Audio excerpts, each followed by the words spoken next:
স্বাগতম প্রিয় দর্শক বন্ধুরা, আপনারা শুনছেন অজানা রহস্য ইউটিউব চ্যানেল। আজকের গল্প এক নিষিদ্ধ প্রেমের, যেখানে ভালোবাসা সত্যি হলেও ভাগ্য তার শত্রু হয়ে দাঁড়ায়।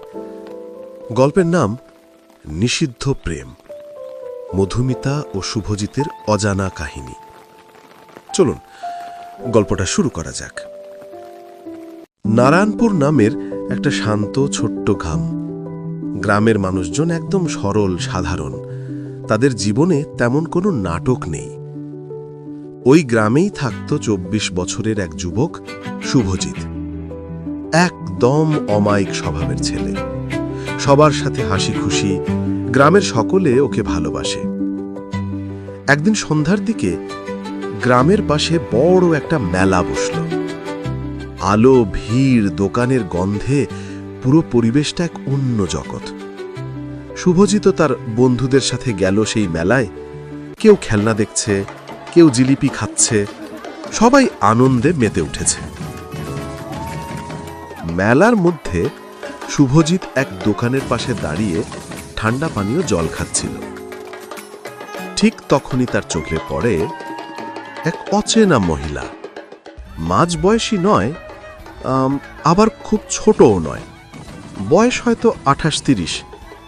তার চোখে হালকা কাজল, ঠোঁটে হালকা হাসি, আর এক অদ্ভুত রহস্যময় চাহনি। সে চুপ করে শুভজিতের দিকে তাকিয়ে আছে, আর মুখে হালকা মৃদু হাসি। শুভজিৎও প্রথমে অবাক হয়ে তাকিয়ে থাকে, তারপর হালকা লজ্জায় চোখ নামিয়ে নেয়। কিন্তু মনে কোথাও একটা কৌতূহল জন্ম নেয়। এই মহিলা কে? সময় গড়িয়ে যায়। বন্ধুরা বলে, চল শুভ, এবার বাড়ি যাই, অনেক রাত হয়ে গেছে। শুভজিৎ পেছন ঘুরে যখন হাঁটতে শুরু করল, ঠিক তখনই ওই মহিলাটি এক দোকান থেকে একটি কাগজ টেনে নেয়। তার মধ্যে কিছু লিখে শুভজিতের হাতে গুজে দিয়ে একটাও কথা না বলে ভিড়ের মধ্যে হারিয়ে গেল। শুভজিৎ হতভম্ব। হাতের কাগজ খুলে দেখে একটা ফোন নম্বর লেখা আছে। বাড়িতে ফিরে শুভজিৎ সেই কাগজটা বার করে অনেকক্ষণ তাকিয়ে থাকে। কিছুটা ভয়, কিছুটা কৌতূহল, কিছুটা উত্তেজনা। শেষমেশ পরের দিন সকালে সে ফোনটা করে। ফোনের ওপাশে এক শান্ত মিষ্টি কণ্ঠ। হ্যালো, কে বলছেন? আমি শুভজিৎ। আপনি কাল মেলায়? ওই মহিলা হেসে বলে, তুমি বেশ চেনা হয়ে গেছো একদিনেই। দুজনের আলাপ শুরু হয়। ধীরে ধীরে তারা প্রতিদিন কথা বলতে শুরু করে। সকাল, দুপুর, রাত, ফোনই যেন এখন তাদের পৃথিবী। কথার ফাঁকে শুভজিৎ জানতে পারে মহিলার নাম মধুমিতা। আর হ্যাঁ, সে বিবাহিত। ৩ বছর আগে ওর বিয়ে হয়েছিল, কিন্তু স্বামী শহরে কাজ করে, বছরে ১-২বারের বেশি দেখা হয় না। শুভজিৎ চুপ করে যায়। তার বুকের ভেতরটা একটু হাহাকার করে ওঠে। তবুও সে ফোন রাখে না, কারণ এই কথাগুলোর ভেতরেই এখন ওর মন শান্তি খোঁজে। একদিন শুভজিৎ মামার বাড়ি যাচ্ছিল। কাঁচা রাস্তায় হাঁটতে হাঁটতে ভাবছিল মধুমিতার কথা। ঠিক তখনই পিছন থেকে একটা সাইকেল এসে তাকে ধাক্কা দিল। দুজনেই পড়ে গেল ধুলোর মধ্যে। শুভজিৎ উঠে বলে, এই, দেখেও চলতে পারো না নাকি? আর চোখ তুলতেই দেখে মধুমিতা।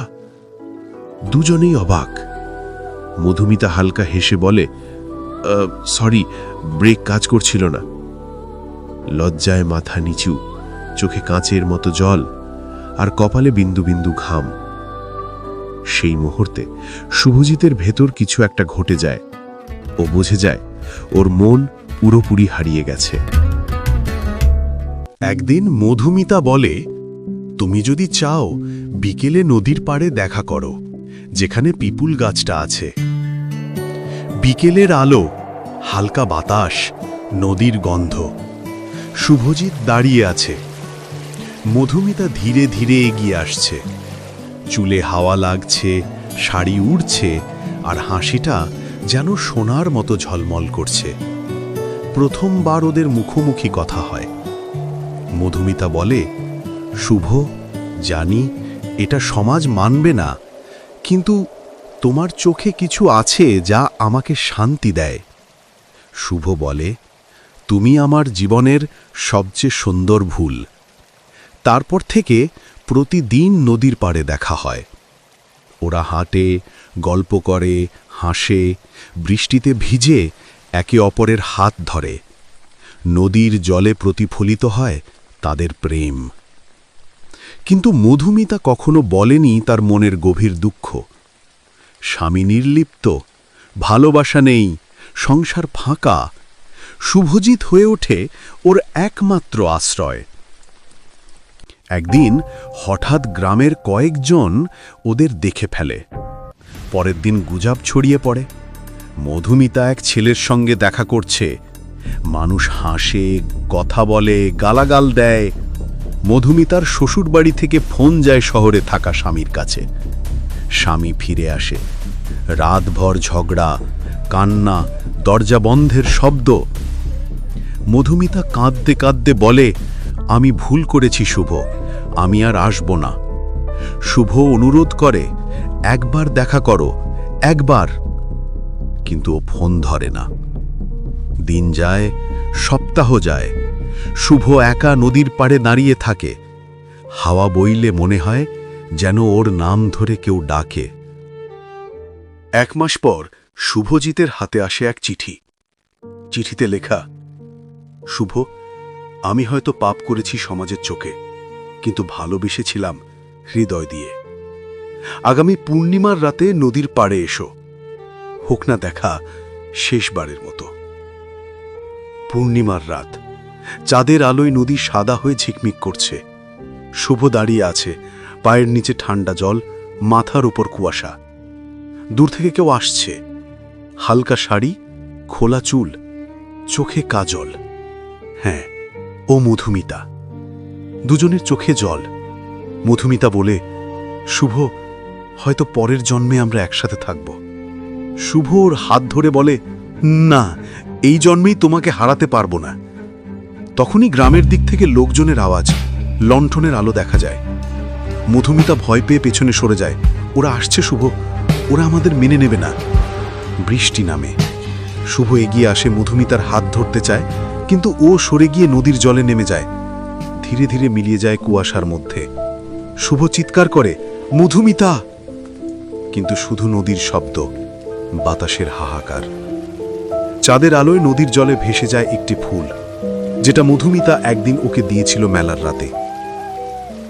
বন্ধুরা, ভালোবাসা কখনো পাওয়া যায়, কখনো হারিয়ে যায়, কিন্তু সত্যিকারের ভালোবাসা সে কখনো মরে না। সে রয়ে যায় নদীর হাওয়ায়, স্মৃতির গন্ধে, আর সেই শেষ দেখার অপেক্ষায়। এই ছিল আজকের গল্প, নিষিদ্ধ প্রেম, নদীর পাড়ের সেই শেষ দেখা। আপনাদের ভালো লেগে থাকলে লাইক, কমেন্ট আর সাবস্ক্রাইব করতে ভুলবেন না। আবার দেখা হবে পরের গল্পে, অজানা রহস্যের পর্বে।